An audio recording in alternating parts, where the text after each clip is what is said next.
Welcome, ladies and gentlemen. It's your host with the most, Griever, as always, bringing you guys some more FBL content, the Falsebound League interviews. And this time I am here with my good friend, Plays, who is the duelist in charge of the New Orleans Spectres. Shadow Spectres, in fact. So why don't you go ahead and introduce yourself, Plays, and how you first got into Yu-Gi-Oh! And Falsebound Kingdom.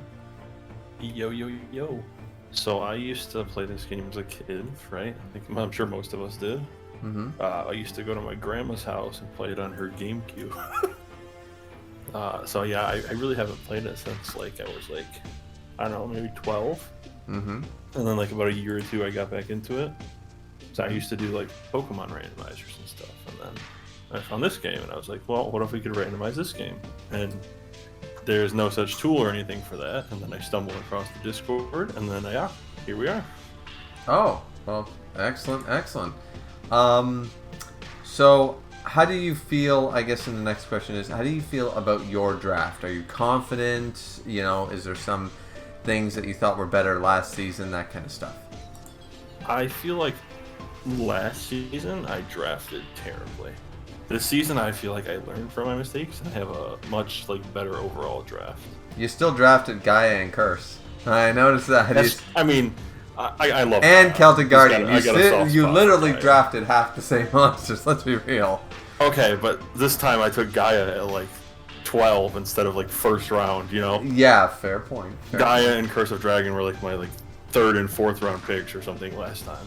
That's true. And I got them way later. That's very true. And also, I like your draft for a lot of reasons. I like the Gaia and Curse, assuming we get the polymerization this time around, especially early. That's great. Your Dark Magician number 2 and stuff. Labyrinth tank. And I really like your Kaiba and Mokuba teams, especially. I think they're very strong teams, the way you've decided to divvy that up. Yeah, I tried to balance it out a bit. I was worried that people were gonna just throw their item change and fusion on Kaiba, and then make Kaiba a super team. Yeah. But I'm glad that not a lot of people actually did that. They tried to spread the love around. No, I was actually, as I've mentioned in other interviews, one of the things was there was no way, call it peer pressure, call it whatever you want, Soggy the Dark King needed to go on Kaiba's team, 100%. Absolutely. So the issue with that is I didn't want to be caught with my pants down again with 3 spellcasters on the same team.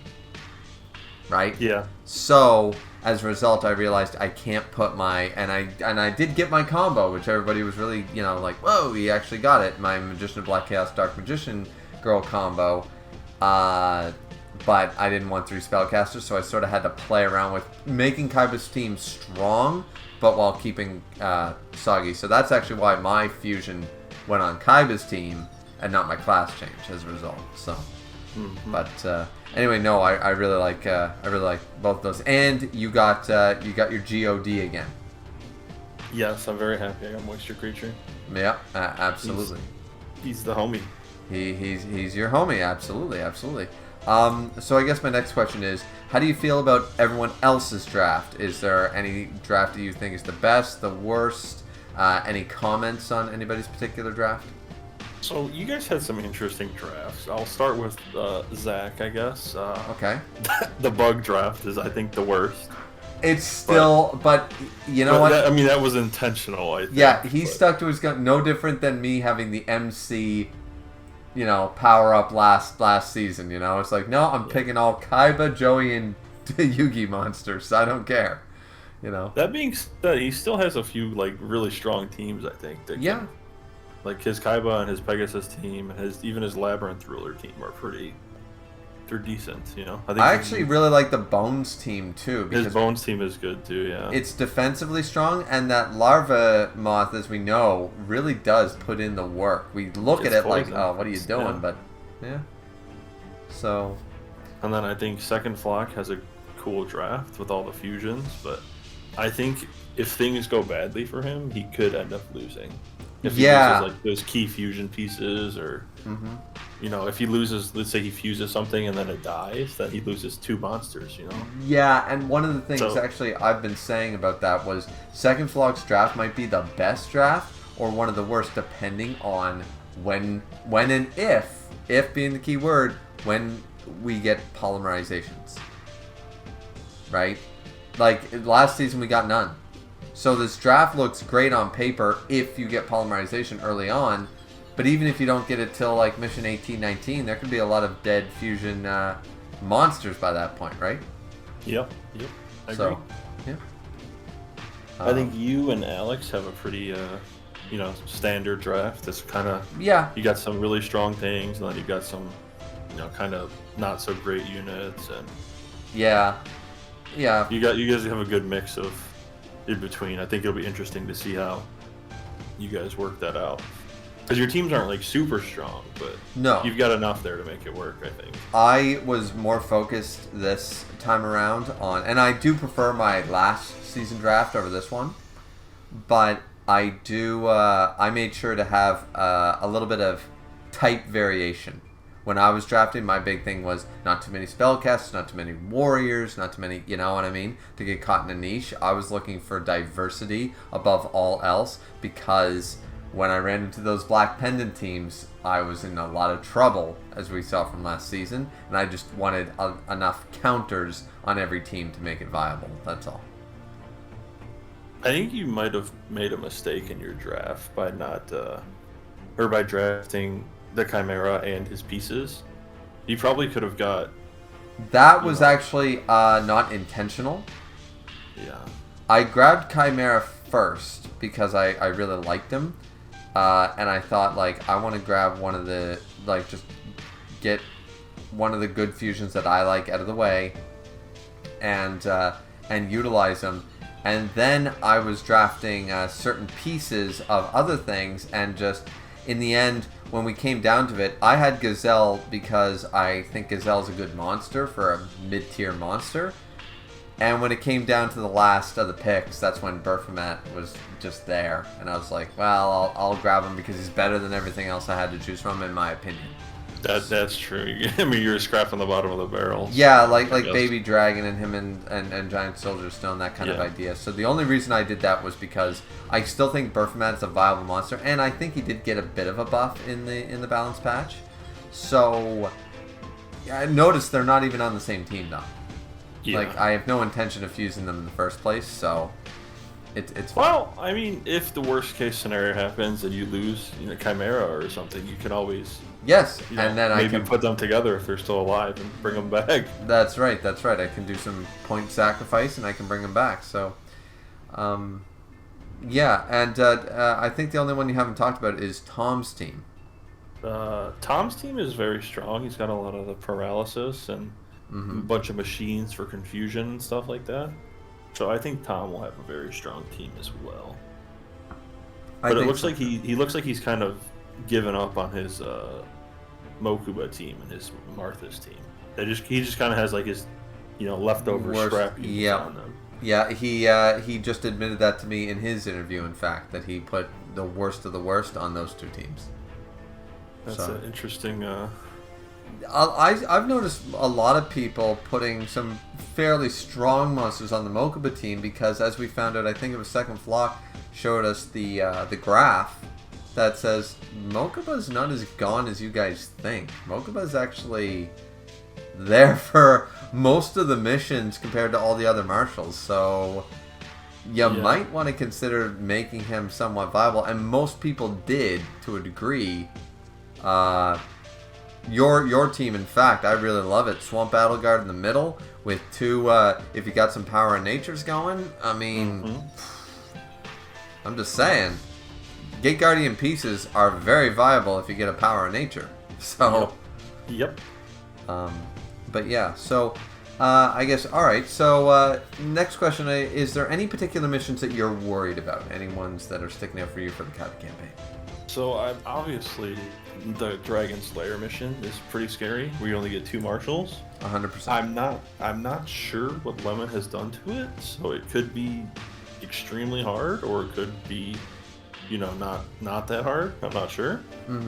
But other than that, I think there's gonna be, because I've noticed nobody's putting good units on Marthas. Like, everyone almost put their worst units on him, it seems like. Pretty much, yep. And then if people aren't putting good units on Mokuba either, it'll make the first like 3 or 4 missions pretty tough. Yeah, yep. That's why I made sure to make my Mokuba team early game good. That's why I have Serpent Knight Dragon, high attack stat for level 1 sort of idea. Able to defend a base for sure. Because if you get like bad items with the randomizer, like let's say you don't get any medicines for the first 3 levels, it's totally possible. And you have nothing but bad units, I could see people losing some points there. I can see. I think some people underestimated that. Yeah, I do agree because just looking at it, it's like, yeah, I don't know, guys. I don't know. I think you're stepping in a little bit of a problem area. And at least like you put Celtic Guardian Canna on Mathis, and Celtic Guardian is a very good early unit. Right. Yep. And your Mokuba team, as I said, I think that's my second favorite team you have next to your Kaiba team. I really like your Mokuba team. So once again, I'm maybe a little item dependent, but it's still good. And once again, same with me. I think I balanced out my team pretty well. Yes, I have Baby Dragon, my weakest monster on Mathis, but I also have an early. Once again, Baphomet is, I think, shit on a little bit by the community, I guess you would, because early on, decent attack, decent speed, flying type and stuff like that. Giant Soldier of Stone's good with an early 2000 defense. I mean, so my teams are not the best, but they're at least viable. But you're right. Yeah, you just gotta have enough to make them worth something. Yeah, I think Tom's gonna have the hardest time when it comes to that Mathis Mokuba switcheroo if Kaiba's team doesn't come through every single mission, right? Yeah, because he's relying on Kaiba's team to clear the whole mission by itself, pretty much. Yeah, which for like will be an 4 levels. Excellent strategy for experience points if he makes it that far, but it could also spell disaster. I think he'll probably find because he has double paralysis, but I think if he's doing the speed run, it'll slow him down a lot. Yep. Does Armored Zombies start with paralysis, by the way? It does, yeah. Oh, well then, yeah. There is something to be said there.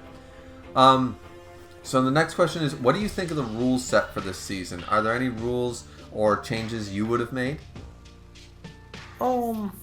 Being the one that kind of put the rule set together, like I think it's pretty good. I can't really think of many changes that I would make to it. Well, one thing that was brought up was the possibility of trades, like Pokemon and Digimon draft leagues. Yeah, trades would be cool. We could always do stuff like that, too. Trades would be fun, yep. And, I mean, the logistics of it is a little difficult to work out because, alright, I trade someone by mission 5, but they're at level 1, like, what do you mean, how you would work out that. But if we could figure out the logistics of, okay, I trained up Battleox to level 17, you can have my level 17 Battleox for your level 21 whatever, right? Like, if that was the case, it would be fine, right? So yeah, absolutely. And I guess the last question that I have is if you could have one monster you did not get in the draft, which one would you choose? Any monster that you didn't get? Of course, not the God cards, and you know what I mean. Yeah. So there's 2 monsters that I really wish I had gotten. Okay. I think I should have taken Lava Battle Guard. I slept on him too much, I think. You slept on, and I took him because I was like, nah. Yeah, because I saw Tom had him last run, and he was terrible stat-wise. Yeah. But I think I still should have taken him for the combo attack potential. Mm-hmm. Not that I don't think he'll get to level 40 on your team, but he could, Yeah. And then if he gets to level 40, then it's like game over. So. Yeah. And the other one I wanted was Castle of Dark Illusions. Yes, but Castle. Alex took it right before I got my chance to take it. And Alex made Bones' team just literally that team, Yep. Reaper of the Cards, Zoa, and Castle of Dark Illusions. So, I mean, it is what it is. And also, just so we're clear, I think I might have missed that. You said that something about what happens at level 40 for Lava Battle Guard? he gets the team attack with Swamp Battlegird. Oh, well, yes, but, I mean, since... I think he also gets blind at his regular attack. I think he gets that at, like, 30 or 40, something like that. Okay. I mean, that's fair. That's fair.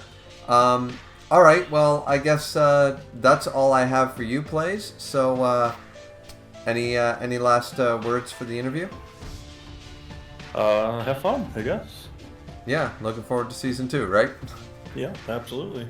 Okay, so with that being said, everyone, like, comment, and subscribe. That was Plays with the New Orleans Spectres, the New Orleans Shadow Spectres. We're looking forward to a great season 2. Hope you guys are enjoying the interview run, and we'll see you all back here next time. With that being said, take care, everybody.